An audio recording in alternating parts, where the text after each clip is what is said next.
On a bus ride to UBC for my 8 a.m. class in the morning, I fell asleep on the bus as usual. I wasn't asleep for long before I was suddenly charged by a white woman for not knowing courtesy seatings. She then proceeded to say that I should go back to China and learn some manner.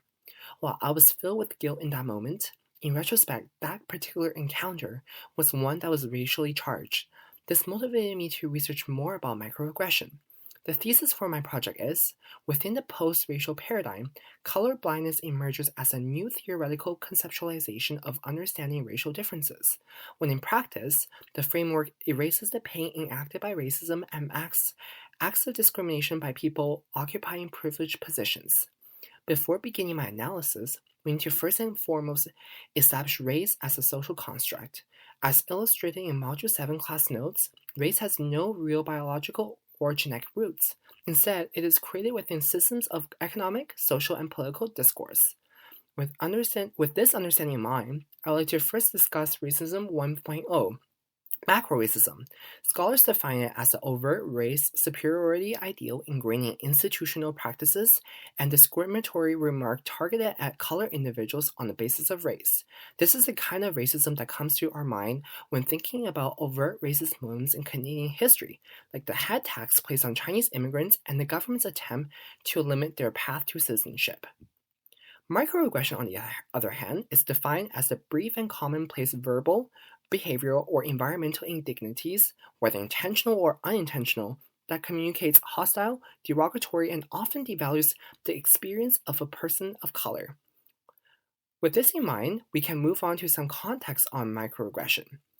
The study of microaggression was actually pioneered within the discipline of psychology to understand the dramatic effects that microaggression as a stressor influence physical and mental health.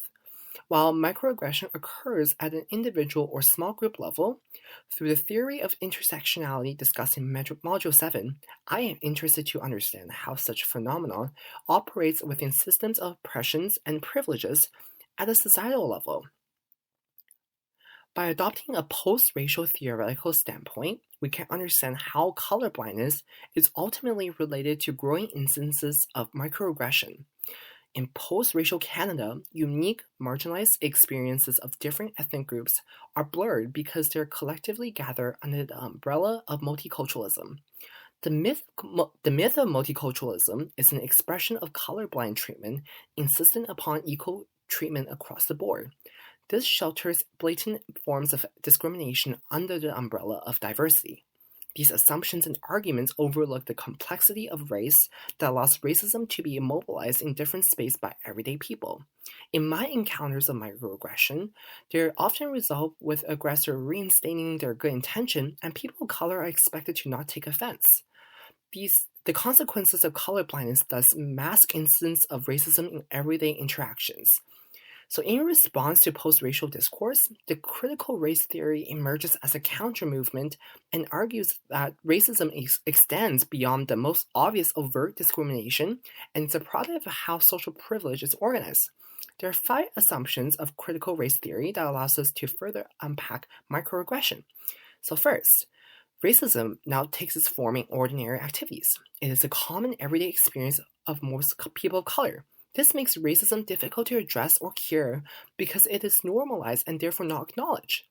Second, the privileges that white people hold at the expense of colored people serve both psychic and purpose for working class white and material purposes for white elites. Racism thus involves the manipulation of power to mark white as the location of privilege.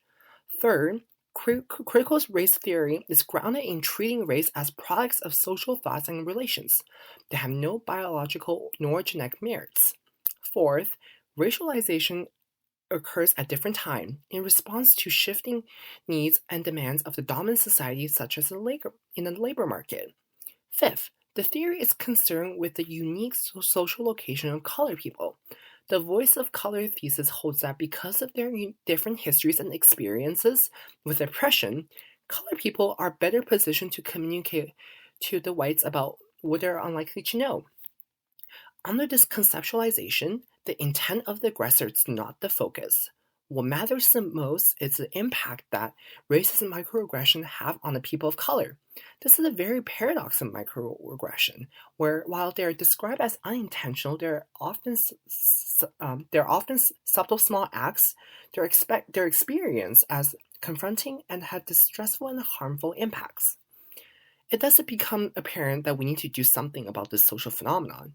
Even though there are laws, policy, and procedures in place to protect targeted group members from blatant manifestation of racism, the success of such effort is questionable. Creating a diverse student body and workforce is one issue, but scholars found retaining diversity and protecting them from racist aggression in social setting has not been adequately addressed. There has been growing concern that laws restricting hate crimes are not enforced effectively, thus allowing microaggression to blossom. The conclusion from my analysis is that we will not eradicate racism unless we can protect targets from harmful microaggression and hold aggressors accountable for their racist actions. Individuals and institutions can improve their response by embracing awareness and bystander intervention training, and by committing to developing empathy for targeted groups and individuals.